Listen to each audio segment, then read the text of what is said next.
The young Marine leaned against the wall, nudging his buddy with an elbow. "Check out the old timer," he whispered, nodding toward the man in the wheelchair near the entrance. The elderly man sat perfectly still, his eyes fixed forward, his hands resting on faded camouflage pants that hadn't seen active duty in decades. His chest bore medals so weathered they had lost their shine, and hearing aids curved behind both ears. He looked like a relic from another era, out of place in a building full of young warriors in their prime. The Marine sauntered over with a grin, crouching down to make eye contact. "Hey there, Pops. You lost or something? Bingo hall's down the street."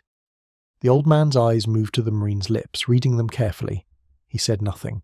"What's the matter? Can't hear me?" The Marine raised his voice mockingly. "I said, what's your call sign, Pops?" The elderly veteran studied the young man's face for a long moment. Then, without a word, he slowly raised his right hand into the air, palm open, fingers spread wide.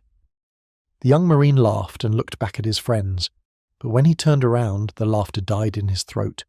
Every senior Marine in the room had gone completely still, and the colour had drained from their faces. If this story gives you chills, type respect in the comments and stay until the end. His name was Gunnery Sergeant Raymond Ghost Castellano, and in 1968 he had become a legend that most people believed was a myth.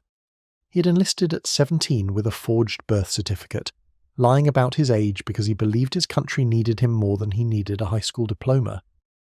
By 19, he was deployed to Vietnam as part of a Marine reconnaissance unit specializing in long-range patrols deep behind enemy lines. These were the missions that never made the newspapers. The patrols that slipped into the jungle for weeks at a time, gathering intelligence, disrupting supply lines, and disappearing before the enemy knew they had been there. Raymond was smaller than most Marines, quieter than most men, and more patient than anyone his commanders had ever seen. He could remain motionless for 6 hours waiting for a single target. He could track enemy movement through terrain so dense that sunlight never reached the ground, and he never, not once, lost a man under his command. His teammates called him Ghost because he moved through the jungle like he wasn't entirely human. But Raymond's greatest contribution to the Marine Corps wasn't his kill count or his mission success rate. It was something far simpler and far more lasting.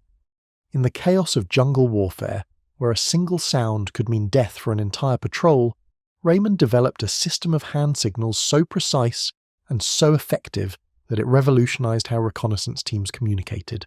Before Raymond, hand signals were basic and often misunderstood in high-stress situations. His system was different. It incorporated subtle finger positions, palm angles, and sequential movements that could convey complex tactical information in complete silence. One signal in particular became famous among the Marines who served in Vietnam. An open palm raised slowly into the air, fingers spread wide. It meant one thing and one thing only. "I am Ghost. Trust me. Follow my lead."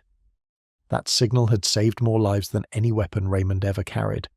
When a patrol was ambushed, when communications failed, when fear threatened to scatter men into fatal mistakes, that raised hand brought them back. It meant their leader was still in control. It meant they would survive. And for the men who served with Raymond Castellano, that signal became something sacred. The mission that ended Raymond's combat career took place in November of 1969, deep in the A Shau Valley. His team had been inserted to gather intelligence on a suspected North Vietnamese supply depot, but the intelligence was wrong. What they found instead was a full battalion preparing for a major offensive. Raymond's 8-man team was outnumbered more than 50-1, with no extraction available for 72 hours. Most commanders would have called for an emergency evacuation and accepted the losses. Raymond did something different. For 3 days and 2 nights, he led his team through enemy-controlled territory using nothing but hand signals and the instincts he had developed over 2 years of jungle warfare. They moved at night. They hid during the day. They avoided contact when possible and eliminated threats silently when necessary. On the morning of the 3rd day, with extraction finally inbound, an enemy mortar round landed 15 feet from Raymond's position. The explosion killed 2 of his men instantly. Raymond survived, but the concussive blast destroyed both of his eardrums completely. He would never hear another sound for the rest of his life. He was 21 years old. Raymond was evacuated to a military hospital in Japan, where doctors confirmed what he already knew.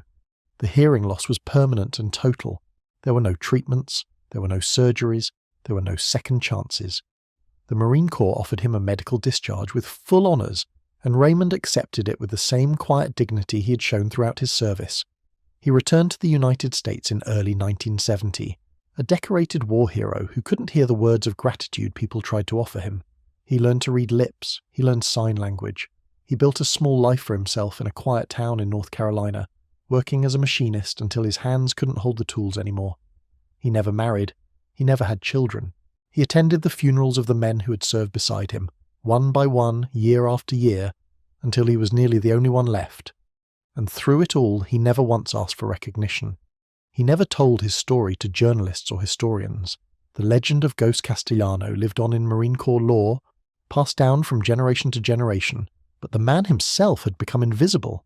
Just another elderly veteran in a wheelchair that young people walked past without a second glance. In March of 2024, Raymond received a letter that changed everything. It was from General Thomas Mercer, a 4-star general and the current commandant's right hand. The letter was handwritten, which was unusual for someone of Mercer's rank. It explained that the general had spent 2 years tracking Raymond down after hearing his story from a retired colonel who had served with Ghost in Vietnam. The letter was simple and direct. Sergeant Castellano, I have been a Marine for 34 years. I have commanded thousands of men.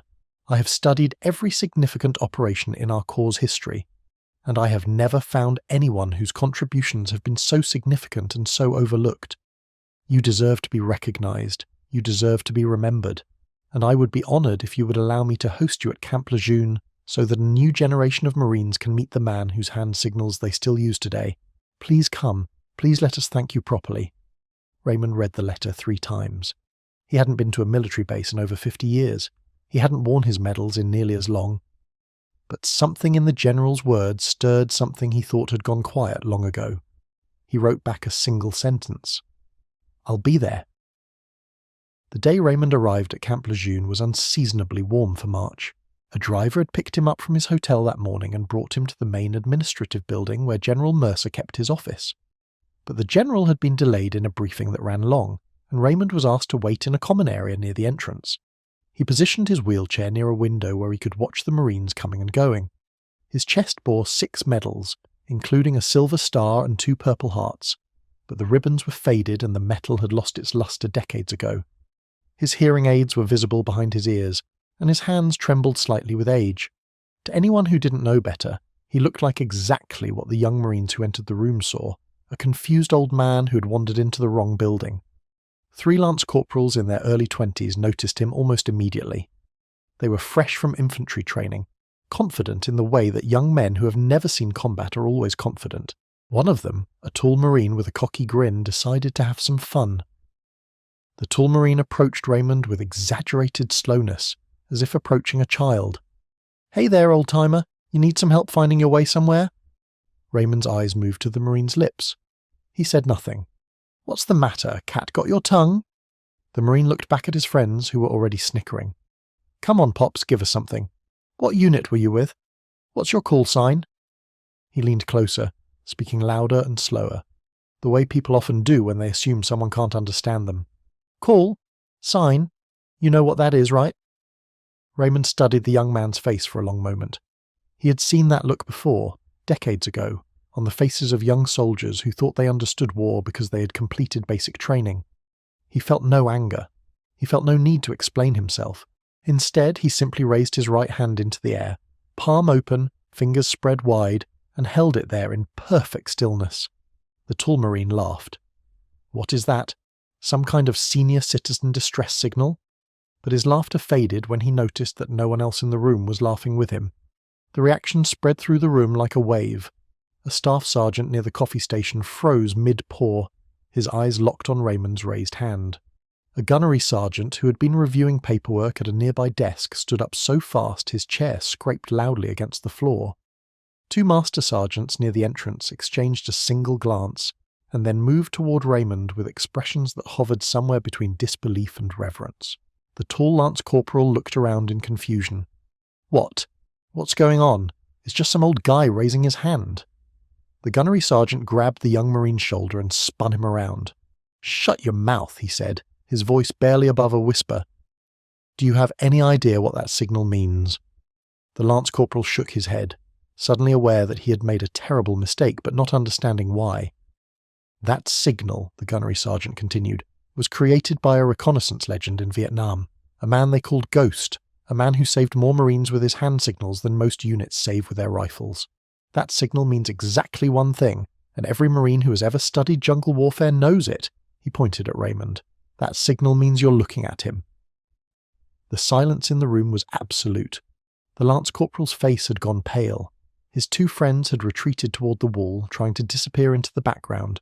Every eye in the room was fixed on the elderly man in the wheelchair, who still held his hand raised in the air, his expression calm, his breathing steady. And then the doors at the far end of the room swung open, and General Thomas Mercer walked in. The general was in his early 60s, tall and broad-shouldered, with the kind of presence that commanded attention without effort. His uniform bore 4 stars, and his chest displayed a lifetime of service. He had entered the room expecting to greet his guest with a handshake and an apology for the delay. But the moment he saw the raised hand, the moment he saw Raymond Castellano holding the signal that had defined an era of Marine Corps reconnaissance, everything else stopped mattering. General Mercer walked across the room without speaking. Every Marine in his path stepped aside. When he reached Raymond's wheelchair, he did something that no one in that room had ever seen a 4-star general do. He lowered himself to one knee, placed his right hand over his heart, and bowed his head. "Gunnery Sergeant Castellano," the general said, his voice thick with emotion. "Ghost, I have waited 2 years to meet you. I have studied your operations. I've read the after-action reports that were declassified in the 90s. I've spoken to the men who survived because of your leadership." He looked up, meeting Raymond's eyes. "The hand signal system you created is still taught at every reconnaissance school in the Marine Corps. Every Force Recon Marine, every MARSOC operator, every scout sniper learns your signals before they ever set foot in the field. You saved lives in Vietnam. You're still saving lives today, and you have never received a single acknowledgement from this institution." The general's voice cracked. "That ends now." He reached into his uniform pocket and withdrew a small velvet box. Inside was the Navy Cross, the second highest military decoration that can be awarded to a Marine. This was approved by the Commandant himself. It should have been awarded 54 years ago. I am sorry it took us this long to find you." Raymond looked at the medal, then at the general, then at the room full of Marines who were watching in stunned silence. His hand was still raised, though it trembled now with age and emotion. Slowly he lowered it. The tall Lance Corporal who had mocked Raymond minutes earlier stood frozen near the wall, tears streaming down his face. He had joined the Marines because he wanted to be part of something larger than himself, because he wanted to serve with heroes, and he had just discovered that he had insulted one of the greatest heroes in the Corps' history without even knowing it. He stepped forward on unsteady legs, his voice breaking as he spoke. "Gunnery Sergeant Castellano, I am so sorry. I didn't know. I didn't understand. I was disrespectful and ignorant, and I have no excuse." Raymond studied the young man's face, reading his lips carefully. Then he reached out and took the Lance Corporal's hand in his own. He couldn't speak the words he wanted to say, so he signed them instead, and the general translated for the room. "You didn't know because no one told you. Now you know. That's how we learn. That's how we become better Marines. Don't carry shame. Carry the lesson." The Lance Corporal nodded, unable to speak, and stepped back as the general helped Raymond into a position where the entire room could see him clearly. The ceremony that followed was unlike anything the Marines present had ever witnessed. General Mercer pinned the Navy Cross to Raymond's chest personally, then stepped back and rendered a salute that every Marine in the room matched simultaneously. The sound of 50 hands snapping to foreheads echoed through the space. Raymond couldn't hear it, but he could feel it. He could see the respect in their eyes, the reverence in their posture, the gratitude that had been waiting 54 years to be expressed. When the salute ended, the general leaned down and spoke directly to Raymond, knowing the old man would read his lips. "You taught us that communication doesn't require words, that leadership doesn't require sound, that courage doesn't require recognition. You were a ghost in the jungle, but you were never invisible to the men who served with you, and you will never be invisible again." Raymond's eyes glistened. He had spent 54 years believing that his service had been forgotten, that the signals he created had faded into history along with the war that inspired them. He had never imagined that those signals were still being taught, still being used, still saving lives in conflicts he would never hear about. He raised his hand one final time, the same signal that had guided his men through the darkest nights of Vietnam, and every Marine in the room raised their hands in response. Raymond Castellano returned home to North Carolina 3 days later, but he did not return to the same invisible life he had left behind. General Mercer ensured that his story was documented and preserved in the Marine Corps archives. The reconnaissance school at Camp Pendleton renamed their advanced communication course the Ghost Castellano Signal System in his honour, and the Lance Corporal who had mocked him requested and received permission to visit Raymond once a month, learning sign language so he could hear the stories that had never been told. Raymond lived for another 2 years after that day at Camp Lejeune. He passed quietly in his sleep at the age of 77, surrounded by photographs of the men he had served with and the medals he had finally accepted. His funeral was attended by over 300 Marines, including General Mercer, who delivered the eulogy personally. At the end of the service, as Raymond's casket was lowered into the ground, every Marine present raised their right hand, palm open, fingers spread wide, the signal that meant trust, the signal that meant follow me, the signal that meant ghost. If you believe that every veteran deserves to have their story told, subscribe to this channel. These men and women gave everything. The least we can do is remember them.